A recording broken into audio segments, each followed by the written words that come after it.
All right. Well, good morning, everybody. This is Jomo Stewart. We are here at the Fairbanks Economic Development Corporation in my little cave. I have with me Chief of Staff Mike Meeks of the city, as well as Mayor Matherly. Thank you for the fingers, sir. I appreciate that you put up two. We are going to discuss COVID, local COVID, CARES COVID relief programs. We have a full presentation by the city, which has had their program in operation for over a month now. And we're also going to have a brief comment from the borough, who has in fact retained their contractor and should be commencing their program pretty soon. So let me see if I can pull this up.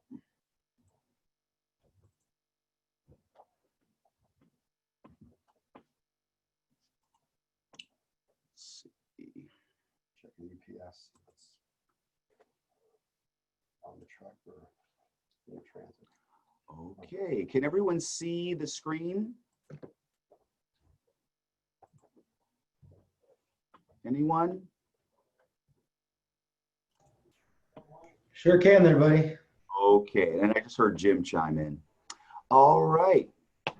Well, Chief of Staff Meeks, the floor is yours. Sir, you want to make opening statements? Just want to say good morning to everybody, and it's been a heck of a year. Morning. It's been a heck of a year with COVID, and I want to thank Mike. The City of Fairbanks put together a really great CARES committee distribution thing to get the money to businesses, nonprofits, and individuals. And that's what you're going to hear today is kind of a breakdown. We've given out almost $10 million. It's been an amazing process through the month of July so far. Phase 2 is coming up, and we hope to help even more. And for those of you on the call that have helped get the masking word out, help small businesses the way you have around Fairbanks, take out foods, all the adjustments we've had to make, we really do appreciate it. Fairbanks hasn't been hit as hard as what we first thought, which is a blessing. So from the City of Fairbanks side, we really thank you.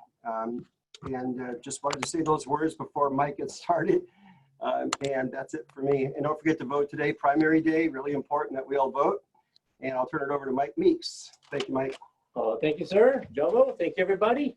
This is our second time we made a presentation on this. So this is the updated information and to let you know where we are. Next slide, please. When we started this off, the city was awarded $16 million. The state held back $4 million, so we have $12 million right now, and we have to spend 80% of the 16 before we're able to get the remaining.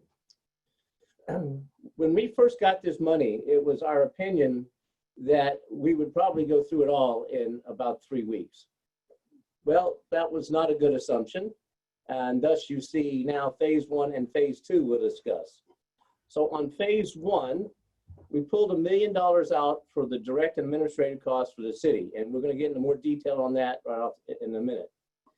We allocated the medical facility over $5 million, and also business organizations, and that includes the nonprofit. And then we wanted to open up a grant category for individuals, and we put $4.5 million into that pot. Next slide. Oops. So the mayor sat down and had to talk with us all, and we wanted to make sure that we got money out the door as fast as possible. And there were opportunities for the city to take quite a bit of this money for ourselves under the public safety, but we felt that the taxpayers had already paid for that, and so we wanted to make sure that we got the much money out the door to the businesses and individuals and hospitals, and keep very little to us. And we've been very cost conscious when it comes to that $1 million. In fact, you'll see that what I just said just in a little bit. Our first payment went out the door on 7 July. And I think that was a great turnaround because we went out for an RFP because we were going to ask for some help. And when we started evaluating the RFP and the level of effort, we had already had someone on the inside the city make a application form, all web-based. And we said, well, that was going to be part of the job, and it was going to be a little bit more difficult than we thought.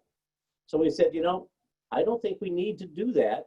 So we kept the hospital, the business and nonprofits in-house.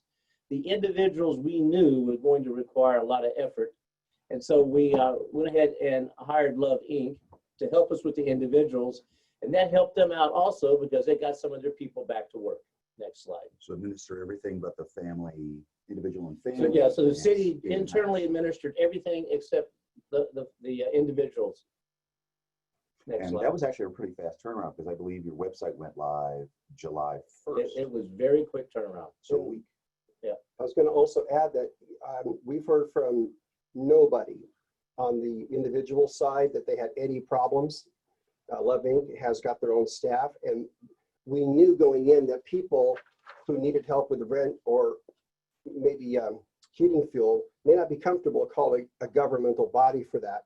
Loving's job is to work with individuals and families, so we knew that would be a perfect marriage. And they've just really rocked for us. It gave a better image for the whole thing and made people much more conducive to calling and asking for help. And I think the borough's using them too. Last I heard, they were considering it. I don't know. We'll hear in a minute from the borough. Thank you. Oops. There we go. So let's take a look at the three buckets. On the medical facilities, that allocation of 5.25, we went live with that as a direct grant. And we knew that the medical facilities would be able to take quite a bit of that money for expenses. We were kind of surprised that we did not completely empty that bucket on the first go around. And so that's why you're going to see a phase 2. But when you take a look at the medical facilities, it's the 3 that are listed there. 2 of them had an early application, and 1 we went back to. So we're hoping that that helped them out in their time of need. Now, Jomo just left on me. I'm not going to touch his computer. So what I'm going to do is jump to the next slide, which is the business organizations. Jomo, I'm going to touch your computer. I'm coming. It's coming. Guys, There's an arrow right there. I'm sure it will. I know. As soon as I touched it, I would be responsible for everything. I'm getting my workout this morning. Okay, here we go. And so the business organizations, that's where we saw a lot of activity coming into the city. In fact, you take a look there, 174 businesses we went through. The challenge on the first one was one of the categories that we authorized expenses for was inventory. And that was specifically targeted for the restaurants who were forced to close and all that produce and meat lost, and then they had to stand it back up. The requirement of having a business license should have seemed obvious, but there's quite a few people that are doing business in the city who do not have a business license. And as such, we're seeing a new surge in business license in the city. They do now. We capped that out at $100,000. And as I was looking over all the checks that were going out, very rarely did we hit that cap. You can think of some of the biggest businesses and restaurants got close, if not on it, but the rest of them were pretty much below that cap. So once again, look at the amount of money we dispersed. Less than 3 million of the 5.25. Next slide. Time consuming and lower amount of dollars, and you're looking at 226 families that have been awarded money to date.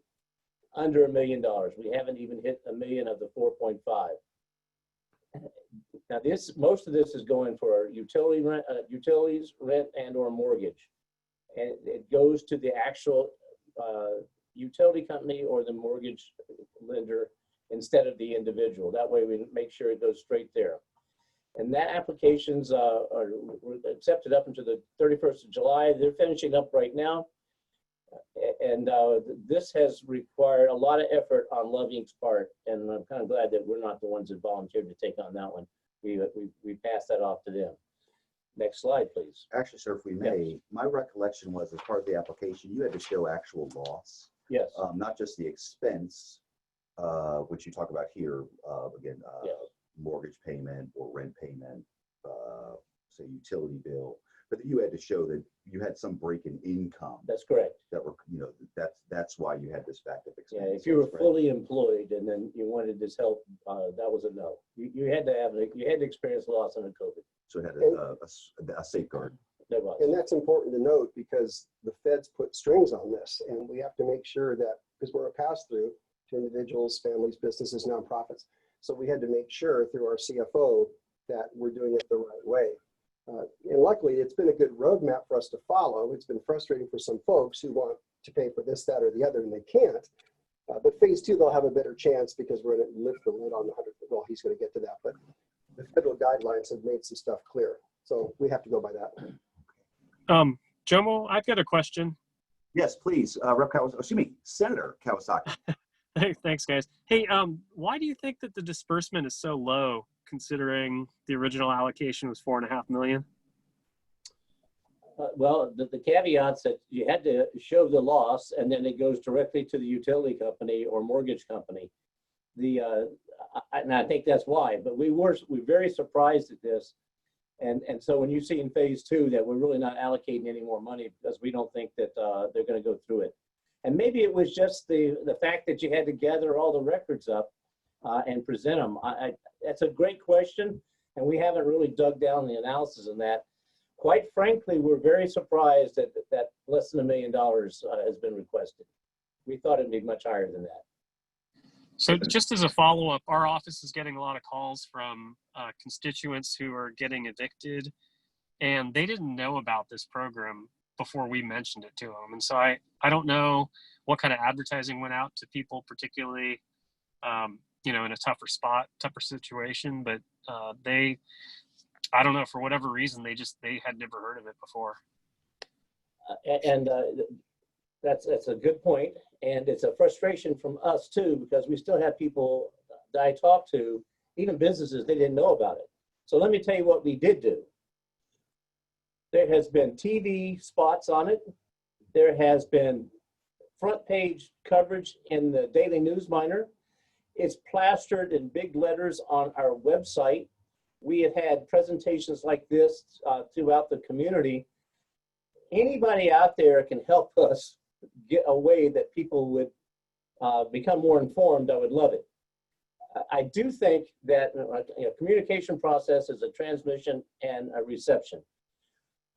I am not seeing much fault with our transmission. We are putting it out there in multiple formats. I don't know how to have people receive it except knock on people's doors, and we don't have the staff to do that. The only thing I can think of, Mr. Chief of Staff, have you done any kind of social media pushing? Yes. Like actual paid pushing on, say, Facebook? I don't know about paid. I don't know if we paid it, but we pushed it out on our Facebook page, our website. It just, anybody out there got some ideas you think that we can improve on, we would love to hear I can it. talk to Teal because like when I did an election, you can push to boost it more, get at the top of the heap more. Some folks just don't have ways of looking at it, or they fall behind in the communication gap. Let me add, and this is for Senator, this is Jim. I will say that some of the folks this year did get some rent relief from some landlords who forgave rent, and some people had mortgage companies. I had a rent, my landlord forgave me a month of rent. That could explain some of the lower amount needed, maybe not as big. My insurance company also did the same thing, and my car payment skipped 2 months for me unannounced, and they got a hold of me. So that might be a reason why it wasn't quite as large. That's just my thought. That's not scientific. That's just me thinking about it. And Senator, I would agree. It makes no sense for a resident inside the city of Fairbanks to be evicted right now, because there are opportunities to get that money and pay that rent directly to the landlord. So it makes no sense, and I don't understand it. Well, we're going to do another TV interview as far as the COVID money. Okay. Oh. Another avenue I thought might work is to contact, these big landlords and folks that own property management companies, mortgage companies, those folks, because they'll tell a tenant that, hey, there's money available for you so that you can help me, collect rent or mortgage. I don't know if you've done that, but that seems like an easy way to get compliance from that side, is to talk to those mortgage companies, utility providers, management companies, those folks that are renting to the folks that need the money. Okay, sir, good point, and we'll look into that. I do have just one further question. Again, it says here this is an amount of money distributed to 226 families, but do we have any numbers on the number of applicants? Is there a delta between there probably is, but it's not very big. Oh, okay. but I can get you that information.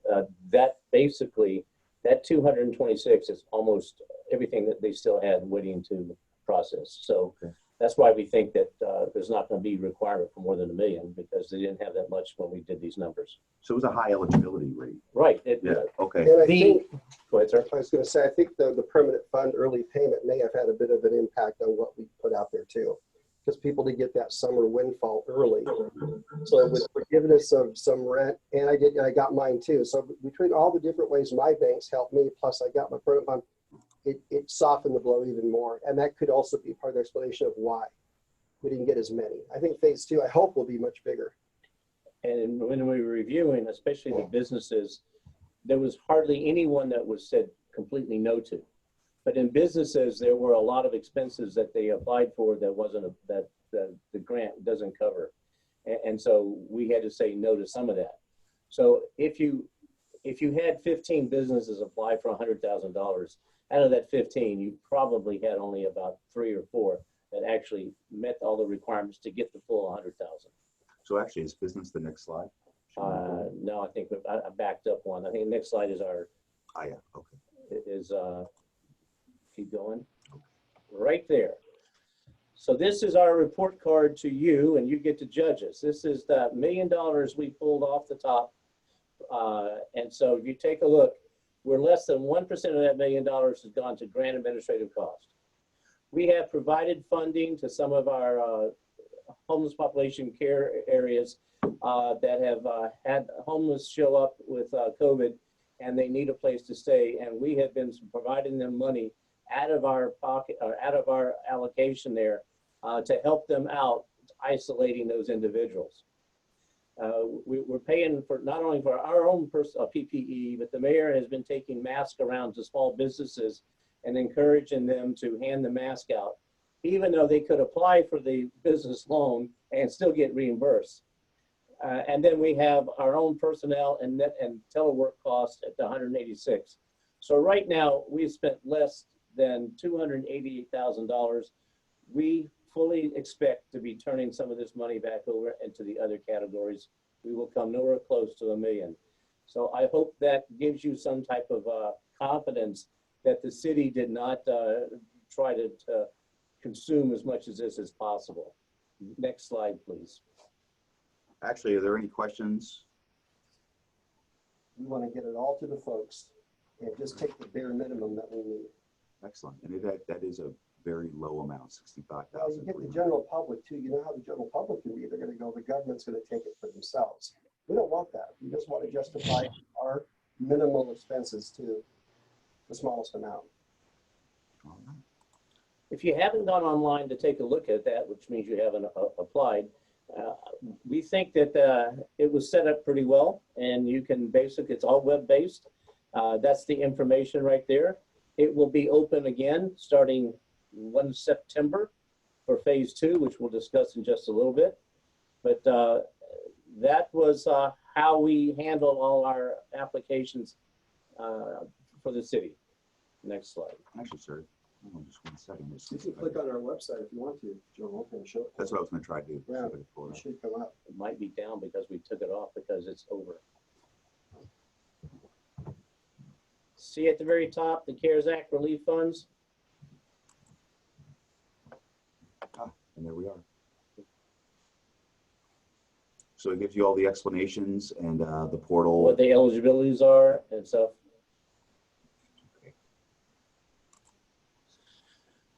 Oops.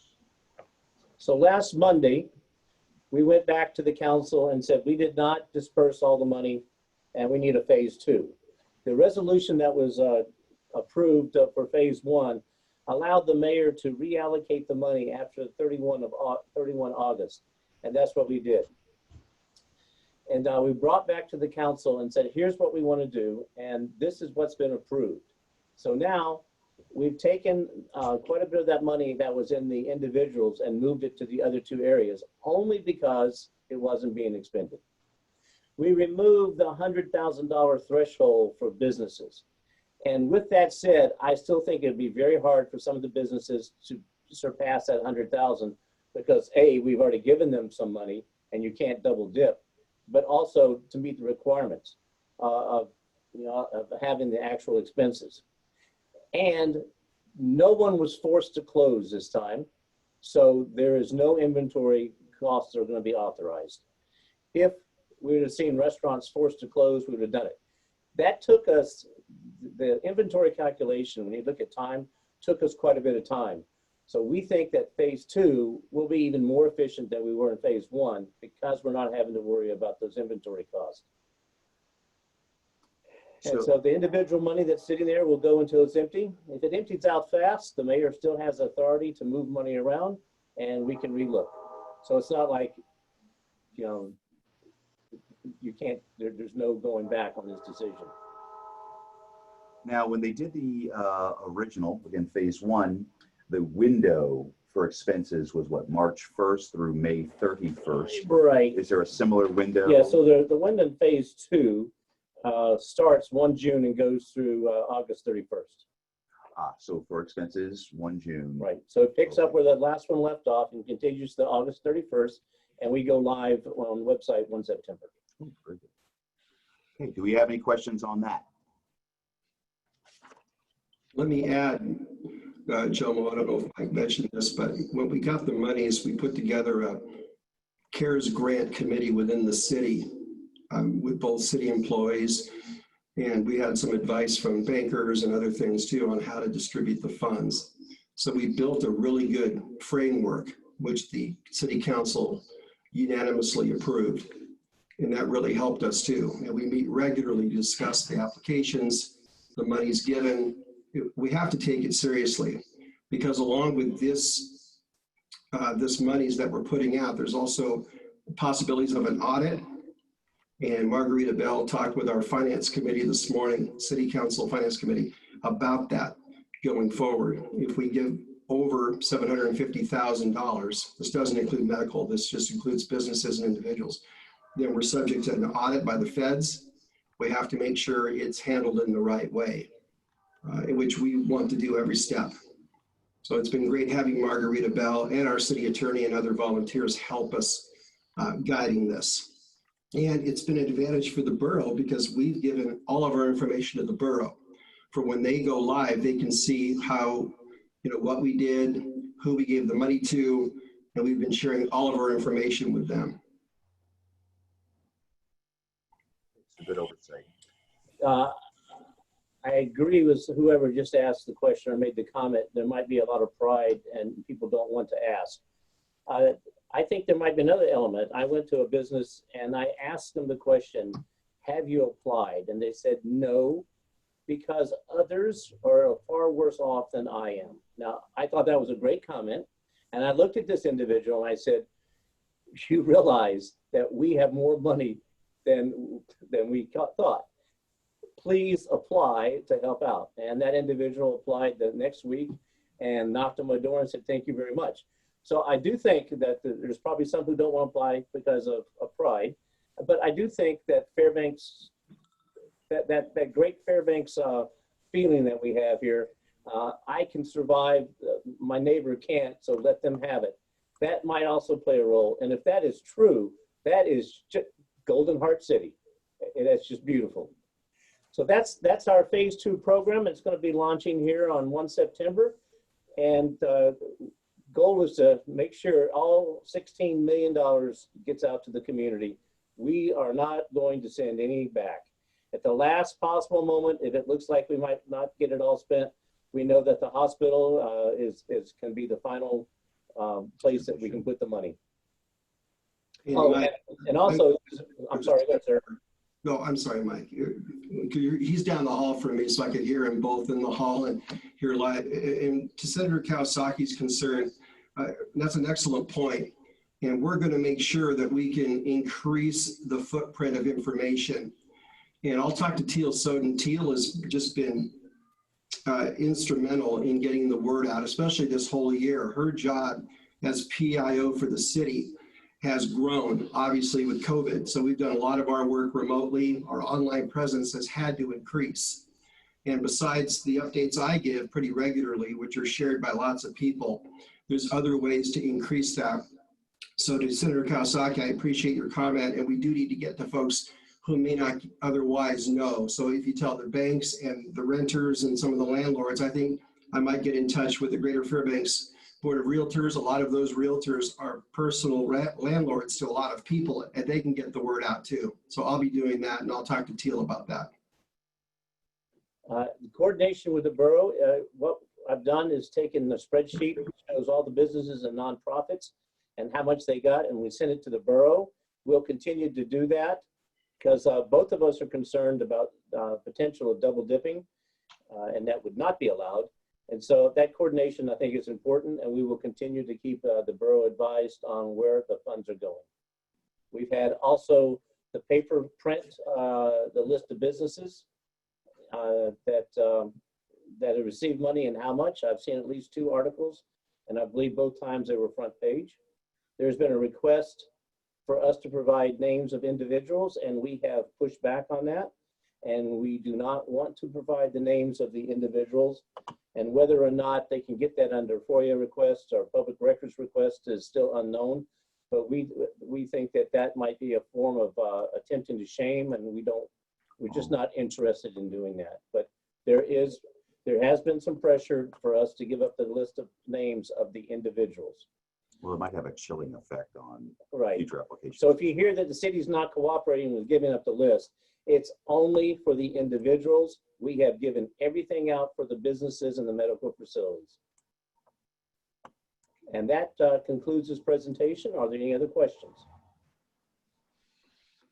Actually, Oh, there's one more slide, I'm sorry. So that's what we have under phase 2 that's ready to go out. Once again, I know we're not going to spend that $700,000 in direct costs, so you'll see some of that being moved up into different areas. Those numbers are as of Friday. And they include the additional $4 million, the second tranche of funds? Yes, yes. Okay. That makes the assumption we get the other remaining money. If the state comes back and says, no, they're not going to give us the remaining money, then we have a, Oh, then it'd be 2.5. yeah, then we have an issue. Yeah. Okay. That's not going to happen, though. I agree with Mike. We're going to hit the 80. And I have a hunch that either the feds or the state might lengthen the amount of time to get the money out. I just have this hunch. I don't know why.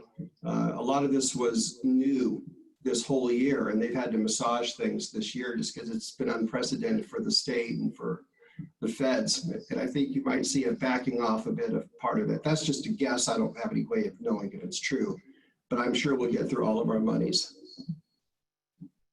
Okay. There's chat coming in. I can't read it. Is it? Oh, no, we're good. Okay. All right. Well, that concludes the city's presentation and their status update. Thanks, everybody. This is Mike Prox. Sorry, Please, Rep. waited too long. Were the businesses eligible for loss of income reimbursement? No. It's expenses in that window. No income reimbursement. No income reimbursement was authorized. It was all expenses. And that was actually down from the feds. That's from the Yep. Okay, I guess I lost track of that. I thought that loss of income was No, just a expense. qualification. No, All right. I do know there. If you ask those questions around the state, you'll see that they use loss of income as a factor to, as a percentage factor on expenses. If you had more expenses than anyone else, so some people are using the income, the loss of income, as one of the factors to weigh how much should be given for expenses. So you be careful when you hear people say that. Ask them specifically. Is it the actual income that they lost, or is it just being used as one of the criteria? For example, if I lost $5 million in revenue, if I lost $1 million in revenue and I'm asking for $1.5 million in expenses, that's a red flag, especially for 3 months. However, you can, But you could do that. But you it's still, could support your application for, say, $300,000 of expenses Yes. by noting, Yeah. by the way, I also had 300 or $1 million worth of lost revenue. And we have different levels of the city business license. And if you have the smallest level, let's say you have, you've applied for business license and your revenue is 100,000, but you're asking for 150,000 in expenses. Well, we got some explaining to do. We're going to have to ask you some questions. And that's why Margarita's department, our CFO, her committee, whenever they get an application, if something didn't look quite right, like Mike's example, they call that customer flat out and say, what does this mean? And it helped some businesses who made a mistake fix the application too. We didn't want to say no to folks. We just had to make sure we said yes to a complete, well filled out application.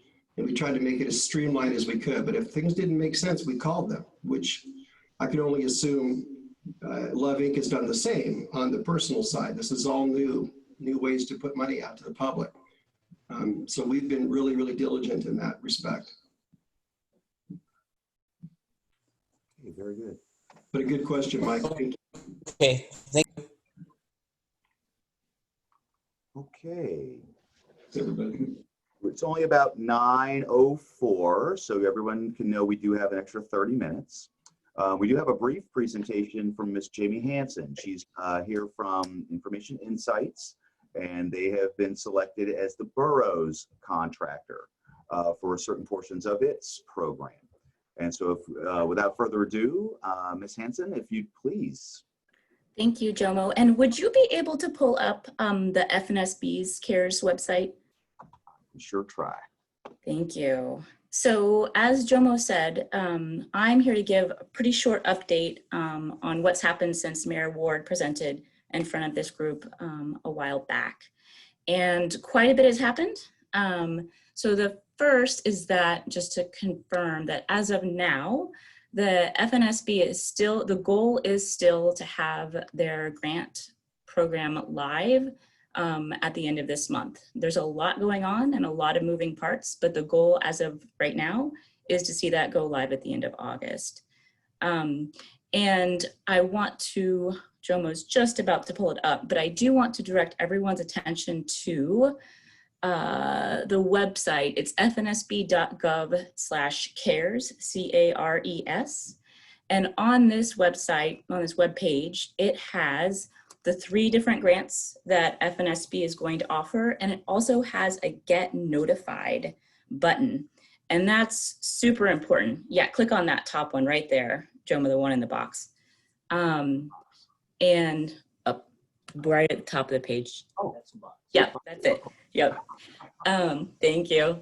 And so, right, so this is the web page. And if you scroll down, Jomo, just a little bit, you'll see right there the 3 grants that are being offered by FNSB, and you'll see a learn more and a get notified. Learn more, you can click on it and see a little bit more information about eligibility and about amounts. And then the get notified, that's an opportunity for any business or nonprofit in the Fairbanks North Star Borough to register their name. And that means when the system goes live, you will get an email telling you that it's live. So I strongly encourage everyone who has the slightest bit of interest to please click on that get notified button. And as I said, the goal right now is to have this open by the end of the month.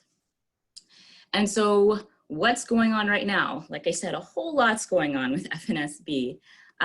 First off is that they're assembling their team. So they put out a request for proposals and got back and selected 2 primary contractors. One is actually BDO. It's a national accounting firm with a large presence in Anchorage. It's actually, I guess, the largest accounting firm in Anchorage. And they are going to be the grant administrator for the FNSB's CARES program. Which means they're dealing into all the details of loan eligibility, what type of documents are required, and processing and determining whether or not a specific application is eligible and approve that amount. The other contractor is Information Insights, that's us. And we are working on the marketing and business technical assistance side. And we're doing that with help with Mammoth Marketing is a major part of the marketing effort. And I will say for the marketing effort, it's fantastic to hear the experience the city had, because as Mr. Meeks mentioned, this is an opportunity to learn from what's worked well from the city and basically jump off of there to hopefully reach even more through this FNSB's marketing program. And I will say that the purpose of the marketing program is to direct businesses and nonprofits to this webpage. And ideally, this will also have information on other CARES Act programs like the cities in the phase 2.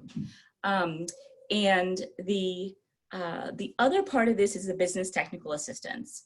And Information Insights has assembled a team.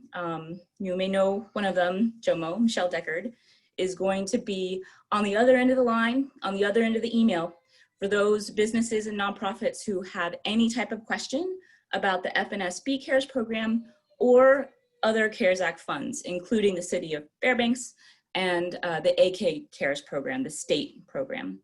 And another great element that we're adding is Live Stories, which is a firm out of Seattle that has experience on identifying and collecting all the resources that are available at the local, state, and federal levels for businesses and nonprofits. And so our goal is to refer businesses and nonprofits to the CARES Act funding, as well as other resources that may have been around for a while, and it's just a good time to remind folks that these are still around and could be very beneficial at this point in time. And I want to give a quick rundown, and this is a little bit of repetition from what Mayor Ward said at the last presentation. But again, there's 3 grants. There's the business interruption grant, $10 million with a max of $15,000 for businesses and nonprofits. And that's very similar to the grant program that Mayor Matherly and Mr. Meeks were discussing. There's the PPE grant, which is related to, but a separate application, simply for expenses related to personal protective equipment. And then the third is the healthcare impact grant. And that's about $7 million. And that is highly targeted. And the expectation is that there is a dozen, give or take, organizations in the FNSB that would likely be eligible and go through that grant process. So I think I'm going to stop there and take any questions. All right. Have we any questions for Ms. Hansen? Please do feel free. Actually, I'll start. So again, we're hoping to have this program up and running by the end of this month. So 2 weeks hence? That's the goal. Okay.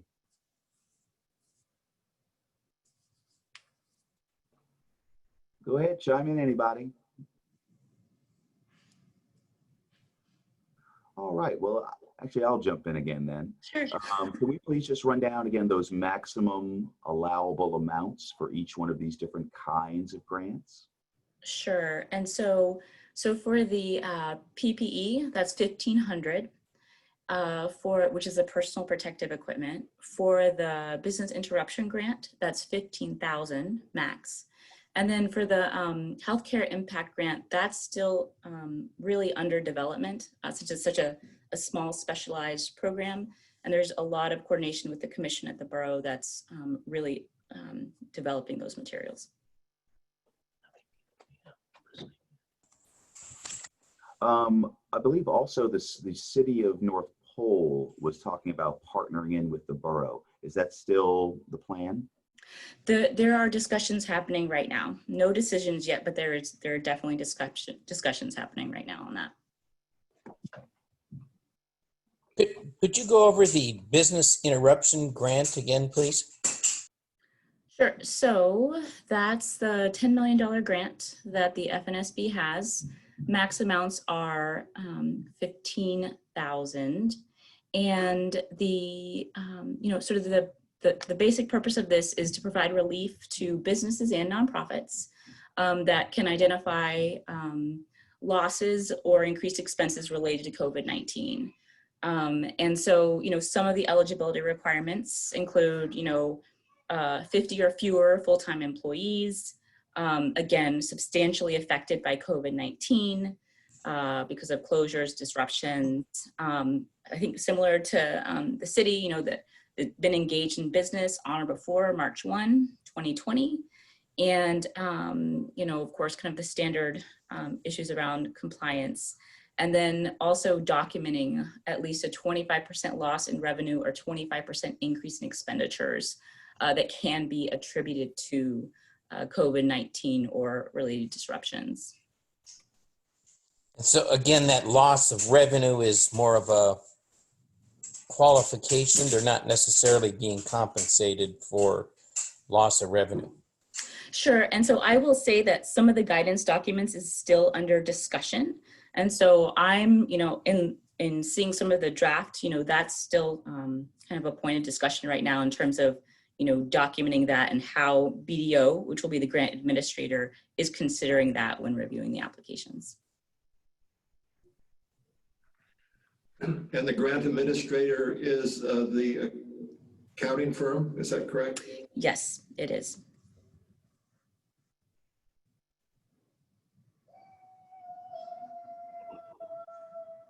And do you have an anticipated amount? I mean, have you thought through this to the point, or I shouldn't say you, but the borough, have they thought through it to the point of how much money they expect to get on the street through this process? Sure. I mean, I think it's pretty similar to the city, right? The goal is, and the really strong goal is to get all of this money out by, well, given the current scheduling, by the end of November, recognizing that sort of the end of the year, at least right now, is the date when, right, that money theoretically disappears. So yeah, we're definitely looking at an incredible effort to get grant applications in and get funds out in the next 3 months or so. Could you remind us again of what the borough received in CARES distribution money? I don't have all of those figures off the top of my head. Let me see if I can pull it up real quick. So, right, so some of it was the federal funds and some was the regional development organization funds, and they've combined those for the contractors. Let me see if I can pull that up. My recollection for the state funds, Jim, was $24 million-ish.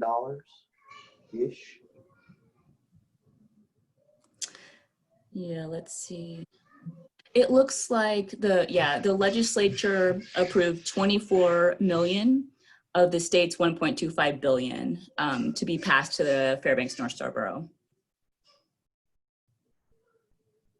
Okay, and then do you know, you probably don't have the information. Do you know what the borough has in this pot that we're talking about today?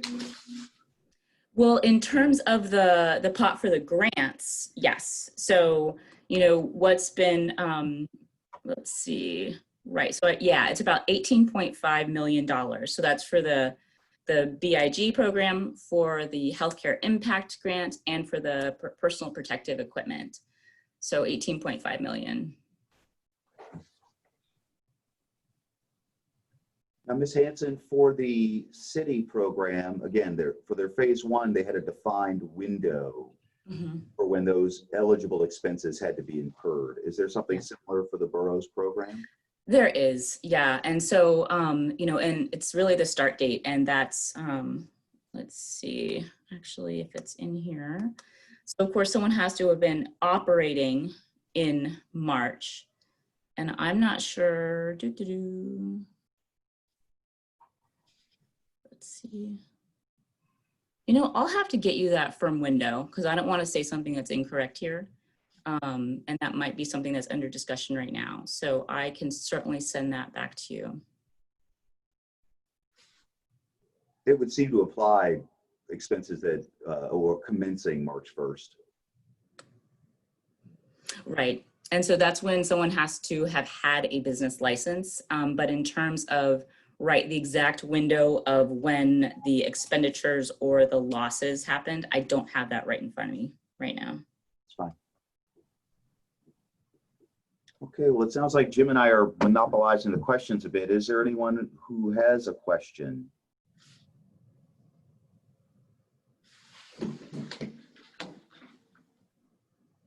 As far as staffing, again, that it sounds like that accounting firm would have plenty of person power.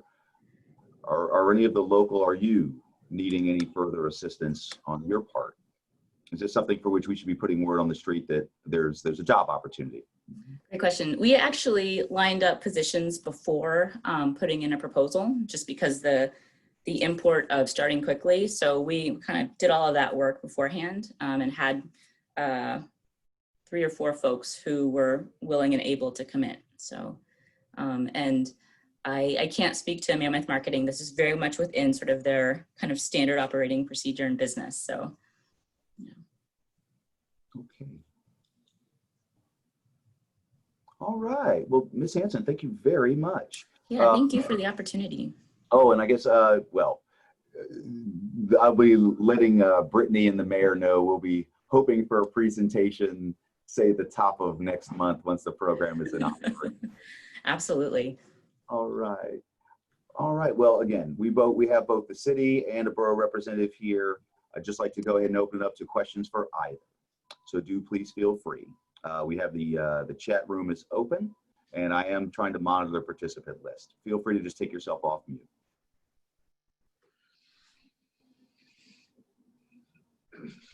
All right. Well, seeing none, any further or final from you, Jim? No, we're good here, Joel. Thank you. Okay, well, thank you, sir. Chief of Staff Meeks, Mayor Matherly, Ms. Hansen, thank you so much. All right, everybody. Well, I won't make you stay another 10 minutes. And so instead, I will encourage you to use this extra 10 minutes if you haven't already. Go out and vote. It's primary day. All right.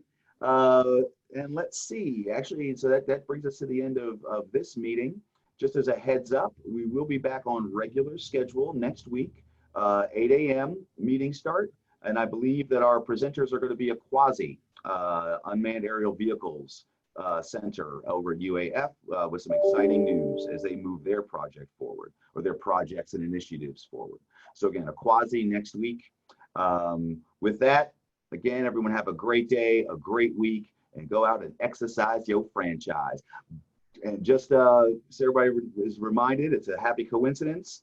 The 19th Amendment was passed today for women's suffrage. So definitely, if there are any ladies online, you know, go exercise your rights.